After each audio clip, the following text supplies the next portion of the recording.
Le Maryland est le 9e plus petit État d'Amérique. Et s'il disparaissait demain, vous ne le remarqueriez probablement pas. Du moins, pas tout de suite. Il n'y aurait pas de panique immédiate, pas de bandeau d'actualité de dernière minute, pas l'impression que quelque chose d'important manque. Pendant un instant, on aurait l'impression que rien n'a changé. Et puis, discrètement, les choses commenceraient à dysfonctionner. Les communications, la coordination militaire, les données et le commerce, tout commencerait à vaciller. En quelques jours, les effets ne seraient pas seulement perceptibles, ils deviendraient impossibles à ignorer. Parce que le Maryland n'est pas seulement petit, il passe inaperçu. Et en ce moment, il est sous pression. Si le Maryland échoue, cela ne semblera pas être un problème local. On aura l'impression que tout s'est arrêté d'un coup. La taille du Maryland lui donne un avantage. Il est au cœur de tout. La Pennsylvanie, la Virginie et Washington, D.C. sont tous à sa porte. Et cela en fait un emplacement extrêmement pratique pour à peu près tout. Parce que, à bien des égards, ce que perd Washington, D.C., le Maryland le gagne.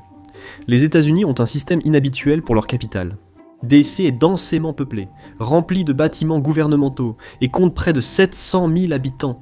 Cela signifie que certaines des fonctions les plus importantes du gouvernement doivent être installées ailleurs.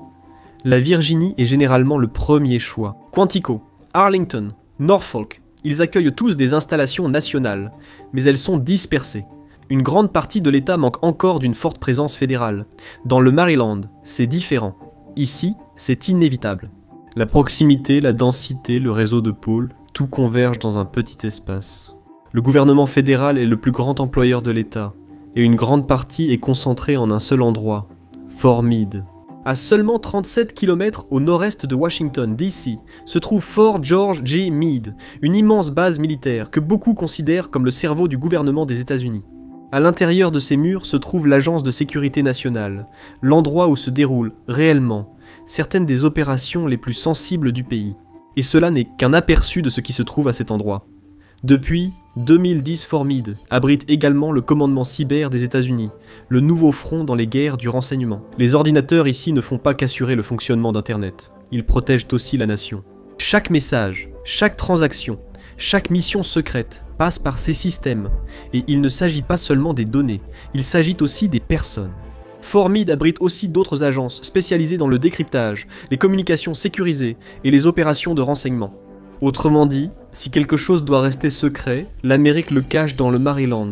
Savoir si le Maryland peut préserver ses secrets face à la montée des eaux et au vieillissement de ses ponts est une toute autre question. Le Maryland occupe une position unique, entourant essentiellement le siège du pouvoir du gouvernement fédéral sans en faire partie. Cela représente près de 5% de l'ensemble de la main-d'œuvre de l'État qui dépend d'un seul employeur. Ainsi, les décisions n'affectent pas seulement le Maryland, elles passent par lui. Cela semblerait être une raison pour que Washington ait intérêt à maintenir Baltimore et du Maryland dans leur ensemble en bonne santé et bien financés. Mais ce n'est pas toujours le cas. Il ne s'agit pas seulement de proximité, il s'agit aussi de couleur. Le Maryland était l'un des États les plus politiquement homogènes du pays, votant massivement démocrate avec une avance à 2 chiffres à chaque élection présidentielle, depuis 1992. Sa délégation au Congrès est majoritairement démocrate, mais le redécoupage électoral pourrait menacer certains sièges. Les 2 sénateurs et le gouverneur sont démocrates, donc avec un président démocrate, le Maryland se sent généralement à l'aise. Mais lorsque la situation s'inverse, tout devient incertain. Chaque nouvelle administration prend des milliers de décisions sur la façon de répartir les ressources fédérales. Il est inévitable qu'il y ait toujours des gagnants et des perdants. Cela inclut des décisions importantes, comme l'emplacement de nouvelles installations. Et le Maryland est en quelque sorte à l'abri des revirements politiques sur ce point.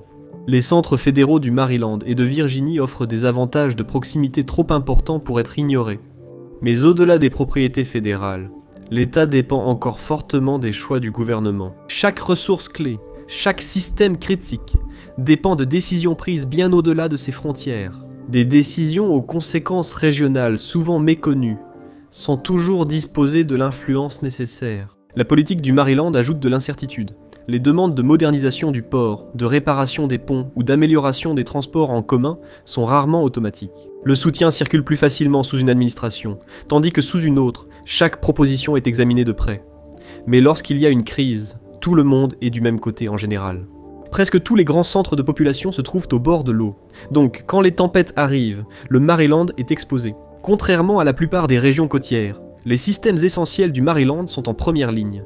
Une seule défaillance du réseau électrique pourrait paralyser des opérations clés. Des dommages aux équipements militaires peuvent interrompre des missions clés. Des problèmes d'infrastructure peuvent paralyser une ville ou un État. Prenez le pont Francis Scott Key qui traverse la rivière Patapsco au cœur de Baltimore. Chaque jour, le port de Baltimore canalise plus de 100 millions de dollars de marchandises. Une artère dont dépend toute l'économie. Du moins, c'était le cas jusqu'en mars 2024.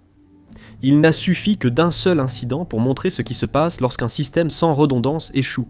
Un cargo, le MV Dolly, a subi une panne de courant et a commencé à dériver. Un appel Mayday a été lancé juste à temps pour arrêter la circulation. L'ancre a été jetée, mais cela n'a pas suffi. Le navire a continué à avancer droit vers le pont. Il a percuté la pile sud-ouest. Une partie de la structure a cédé presque instantanément, s'effondrant dans l'eau en contrebas. 6 ouvriers du bâtiment ont été tués. Mais le véritable impact n'était pas l'effondrement, c'était tout ce qui s'est arrêté avec lui, et les conséquences allaient se faire sentir pendant des années. En quelques heures, le port était paralysé. 11 navires sont restés bloqués, piégés sans aucune issue, alors qu'il ne restait qu'un étroit chenal ouvert. Le déblaiement des débris prendrait des semaines, la reconstruction du pont, des années. Le vrai danger. Ce port transporte plus de voitures et de matériel agricole que n'importe quel autre du pays. Avec ce flux soudainement interrompu, les pénuries se propageraient très rapidement. Il n'y avait pas de déviation simple, pas de système parallèle prêt à absorber le choc. Et les dégâts ici ne se limiteraient pas au Maryland non plus. Maersk, la société affréteuse du navire, a vu son action perdre immédiatement 2% de sa valeur. Le port bloqué a provoqué d'importants retards d'expédition aux États-Unis et au-delà.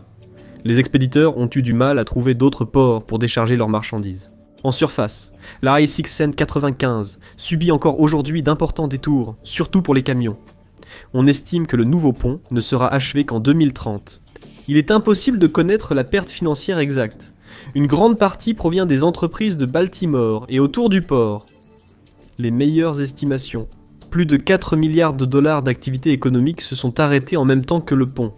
Et le pire, c'est qu'il n'y a aucune garantie que cela ne puisse pas se reproduire. Ce qui est garanti, c'est que vous appuyez sur le bouton « S'abonner ». C'est la seule façon de vous assurer de ne pas manquer la prochaine analyse approfondie sur la façon dont la géographie façonne des risques que vous ne voyez pas toujours. L'effondrement du pont Francis Scott Key n'était pas dû à la corruption, à la négligence ou à un mauvais entretien. La véritable cause était bien plus simple que cela, et bien plus troublante si vous voulez mon avis. C'est la densité même, et la nature précise du commerce dans la région. C'est l'efficacité qui a créé la vulnérabilité. Une seule erreur dans le Maryland ne reste pas locale. Cela déclenche un effet domino, qui se répercute dans toute la région pendant des années, et nécessite une intervention fédérale massive pour s'en remettre. Donc la question change à nouveau. Que se passe-t-il en cas de multiples défaillances ? Le chaos initial a duré 11 semaines, et pendant la majeure partie de cette période, seul un étroit chenal permettait au port de continuer à fonctionner au ralenti. Le 10 juin, le trafic a repris, mais ce n'était que le premier obstacle. L'attention s'est ensuite portée sur la tâche la plus importante, la reconstruction. Le remplacement du pont était initialement estimé à moins de 2 milliards de dollars. En quelques mois, ce chiffre avait plus que doublé. Le côté positif ? Le gouvernement fédéral est intervenu pour couvrir les coûts. Mais même avec l'argent, il faudrait des années pour rétablir pleinement le fonctionnement d'une région aussi cruciale. La concentration favorise l'efficacité, mais elle réduit aussi toute marge d'erreur. Heureusement, l'armée est à proximité, même si cela pourrait en faire une cible encore plus importante. À 45 km au sud de Fort Meade se situe la base interarmée d'Andrews, siège de la garde nationale aérienne de Washington. En plus d'être responsable des opérations cruciales d'hélicoptères autour de Washington DC, c'est ici que se trouve la base d'Air Force One. La concentration ne concerne plus seulement le renseignement, mais aussi la continuité de l'État. Un troisième site se trouve plus loin, Aberdeen Proving Ground, à environ 80 km, au nord-est de Fort Meade. Plus isolé, plus contrôlé, et exactement ce à quoi on s'attend d'un endroit où le matériel militaire est poussé à ses limites avant d'être déployé. Mais cet isolement a ses inconvénients. Ce qui est testé ici n'est pas seulement puissant, c'est expérimental, classé secret et irremplaçable, mais la distance ne signifie plus grand-chose aujourd'hui. Une frappe à longue portée sur quelques sites dans le Maryland pourrait éliminer une part massive de l'infrastructure de sécurité du pays, aveuglant des agences clés au moment précis où elles sont le plus nécessaires. Et ce qui est inquiétant, c'est que cela pourrait ne même pas nécessiter un ennemi. Le Ponky a montré ce qui se passe lorsqu'une seule artère cède. Le Maryland en compte des dizaines, et l'eau monte vers chacune d'elles. Le Centre des sciences de l'environnement de l'Université du Maryland dresse un tableau sombre de l'avenir, où les plages sont érodées, les îles deviennent inhabitables, et des millions de dollars sont perdus. Les pertes ne se mesureront pas en pouces, mais en pieds. En se projetant dans un avenir proche, les scientifiques estiment que le niveau de la mer autour du Maryland pourrait augmenter de 0,3 à 0,5 mètres d'ici 2050. D'ici 2100, certaines zones pourraient voir jusqu'à 1,5 mètre d'eau submerger le littoral. Une telle montée ne se contente pas d'inonder les plages. Elle menace des infrastructures côtières essentielles, dont le campus de l'Académie navale des États-Unis, situé en zone basse à Annapolis, ainsi que des installations portuaires, de transport et de services publics autour de Baltimore, situées au niveau ou près du niveau des hautes marées. Dans les projections extrêmes où l'eau monte à près de 2 mètres, il n'y aurait pas que les plages en danger. Tous les centres économiques du Maryland seraient menacés. Le port de Baltimore risque de déborder et d'inonder plusieurs grandes attractions touristiques de l'État. De grandes parties d'Annapolis, qui abrite le gouvernement de l'État et d'importantes installations militaires fédérales, seraient également menacées. Une fois que l'eau atteint ces niveaux, il ne s'agit plus d'adaptation. Cela devient une question de relocalisation, et les signes avant-coureurs sont déjà là. Ces dernières années, les marais salés du Maryland ont commencé à mourir, n'accumulant plus assez de sédiments pour résister à la montée des marées. Sans ces barrières naturelles, le littoral devient beaucoup plus vulnérable à l'érosion et aux surcotes de tempêtes. Annapolis et Baltimore commencent déjà à signaler des inondations plus fréquentes, après de fortes pluies, mettant en danger les habitations, les routes et les infrastructures essentielles. Les habitants se demandent maintenant si le Maryland restera habitable si cela continue. Le temps presse. Chaque année, habitants et vacanciers voient disparaître certains de leurs lieux favoris. À Ocean City, une seule inondation coûteuse pourrait effacer toute une saison touristique, fermer les parcs d'attractions et les commerces du bord de mer, entraînant une perte estimée entre 2 et 3 milliards de dollars de revenus. Et ce n'est pas le pire scénario. La région de Chesapeake connaît certains des taux de recul des terres les plus élevés de la côte Est. Les experts estiment qu'il ne reste que peu de temps avant que certaines îles deviennent inhabitables, les écosystèmes côtiers connaissant des mortalités massives qui menacent la faune et la flore. La nature n'a pas besoin d'une liste de cibles, mais les ennemis du Maryland, si. Et la carte sur laquelle ils travaillent ressemble beaucoup à celle que je viens de décrire. Mais toutes les menaces ne sont pas aveugles. En tant que centre des opérations fédérales, le Maryland figure en haut de la liste des cibles de tout terroriste ou saboteur. Depuis le 11 septembre, la sécurité a atteint des niveaux sans précédent, empêchant les attaques à grande échelle. Mais il y a certaines choses que le gouvernement ne peut pas prévoir, et les experts en contre-terrorisme ont averti que le risque d'une attaque surprise augmente à nouveau. La principale menace moderne pourrait ne pas être physique. Même si Baltimore n'est pas une cible majeure comme Washington ou d'autres centres fédéraux, elle en souffrirait quand même. La reprise pourrait être plus lente qu'en zone plus sûre. Une attaque par impulsion électromagnétique perturbant les systèmes à Fort Meade dégraderait directement la coordination du renseignement et les capacités de réponse, ralentissant encore davantage les efforts de reprise dans la région. Mais dans le monde high-tech actuel, une IEM pourrait ne pas être nécessaire. En 2020, des hackers russes ont passé des mois à l'intérieur des réseaux du gouvernement américain, y compris des systèmes reliés à la NSA à Fort Meade, avant que quiconque ne s'en aperçoive. Ils n'ont pas forcé la porte, ils sont entrés par une simple mise à jour logicielle. Les agences qui n'ont pas été gravement touchées ont pris la parole.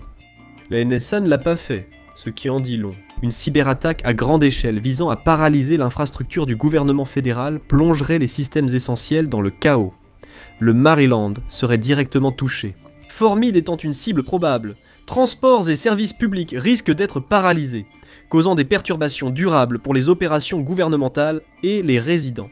Le Maryland est si proche du cœur du gouvernement fédéral que toute perturbation là-bas s'étend immédiatement au-delà de ses frontières, privant l'État de ressources. Et même Washington DC pourrait être en danger. Mais trop d'attention fédérale a aussi ses propres conséquences.